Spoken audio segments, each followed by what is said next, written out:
Ladies and gentlemen, welcome back to Logic. This is number 6 in the video playlist. And in this video, we're going to look at inductive reasoning and the inductive argument forms. First, a quick introduction, then we'll jump right in. Now remember, in last video, we learned that there are two types of arguments. There are deductive arguments and inductive arguments. We've seen that the deductive arguments are stronger or more powerful than the inductive arguments, even though the inductive arguments are good. And why is that? Because deductive arguments use words like definitely. It definitely is true that. It certainly is the case that. Absolutely this. Now the other arguments, the inductive arguments, will use words that will help you recognize that it's an inductive argument. Words like probably, reasonable, plausible, possibly. So it probably is true that, or it's reasonable to believe that. It's possibly true that, etc. So assuming that the premises are true, then if it's a deductive argument, then it's impossible for the conclusion to be false. Inductive arguments, assuming that the premises are true, then it's improbable that the conclusion is false. So deductive arguments use necessary reasoning. Inductive arguments use probabilistic reasoning. And remember, I gave you the tip on how to remember deductive arguments and inductive arguments. Deductive arguments are right here. An argument from math, definition, categorical syllogism, hypothetical syllogism, disjunctive syllogism, MD, Chad. And the inductive arguments, pack gas, prediction, analogy, causal inference, generalization, authority, and signs. So all these type of arguments are inductive arguments. Dr. Chad packs gas. The pack gas is the inductive arguments. Now don't worry if we're going a little too fast. You'll be very familiar with all these things in due time, just a little bit at a time. Now let's continue. Now remember, a prediction is where the premises relate to the present or past, and the conclusion relates to the future. Now for an example would be this. Flying taxis are already being planned. Flying taxis have already been tested. Therefore, flying taxis will be used by the public soon. This is an example of an argument from prediction. Okay, next inductive argument, analogy. This argument uses a similarity between two things to make a conclusion. Now I know we've gone over these before, but we're just going to do a quick recap and then do some practice problems, give you some hands-on experience. So here's an example of an analogy.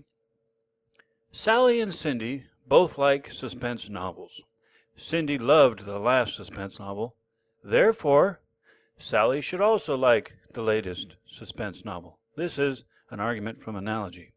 Okay, the next inductive argument, causal inference under the pack gas, the C, is an argument that infers from knowledge of a cause to knowledge of an effect, and vice versa. For example, Samantha started to cry after she received her report card.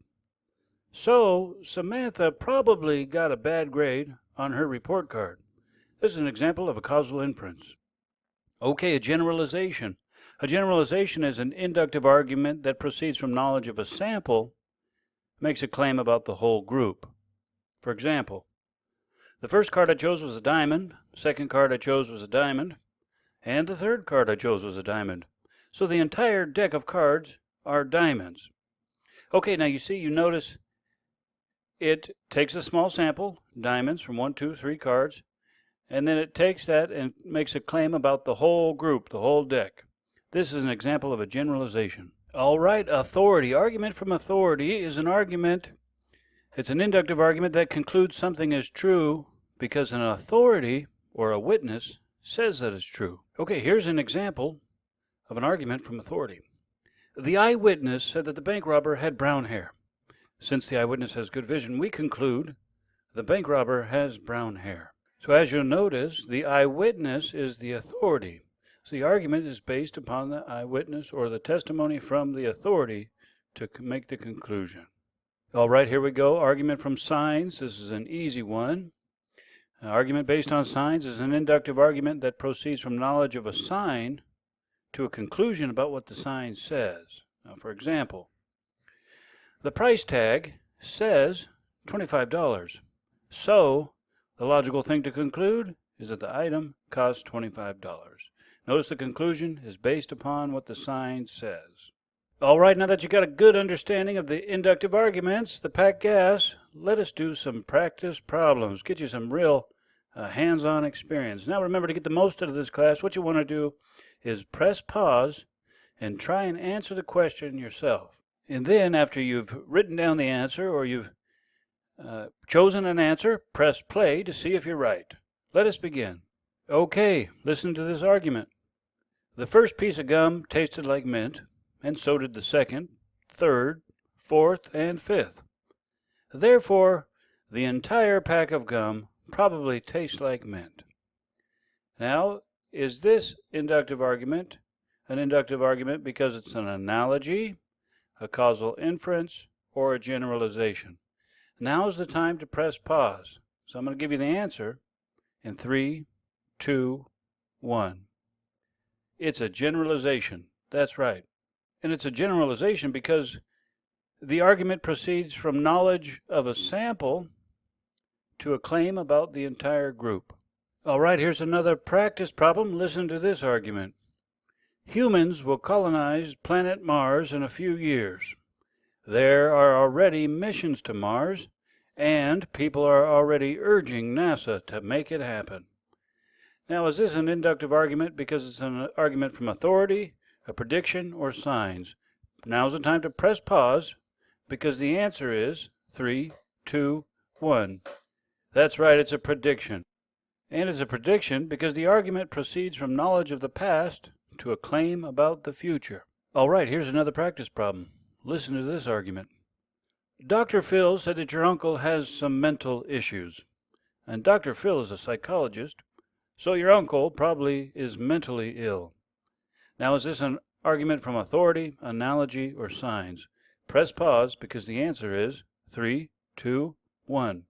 That's right, it's an argument from authority. The argument concludes that something is true because someone says that it is, namely Dr. Phil. Here is another practice problem. Listen to this argument. Jack and Jill both like sports cars, and Jack really likes the new sports car that just came out. So Jill should like it too. Now, is this argument an argument from authority, analogy, or signs? Press pause because the answer is 3, 2, 1. That's correct. It's an argument from analogy. The argument depends on the similarity between Jack and Jill. Here is another practice problem. Listen to this argument. After eating sushi, Logan became very ill. Apparently, Logan caught a virus from the raw fish. Is this argument from authority, causal inference, or signs? Press pause because the answer is 3, 2, 1. That's right, it's a causal inference because the conclusion depends on the claim that eating sushi caused Logan to become very ill. All right, here's another practice problem. Listen to this argument. The markings on the fence read, danger, high voltage. The logical conclusion is that this is an electric fence. Is this an argument from authority, prediction, or signs? Press pause because the answer is 3, 2, 1. It's an argument from signs. That's right. The markings on the fence is the sign. All right, ladies and gentlemen, what a great job. I think you got a good understanding now of inductive argument. However, one thing I forgot to mention to you is that arguments from science can be either inductive or deductive. Now, arguments aimed at the discovery of a law of nature are usually inductive, and arguments that apply a known law of nature to a specific case are often considered deductive. All right, we got a lot done today. We'll see you in the next video. Please post any questions in the comments below, and have a great day.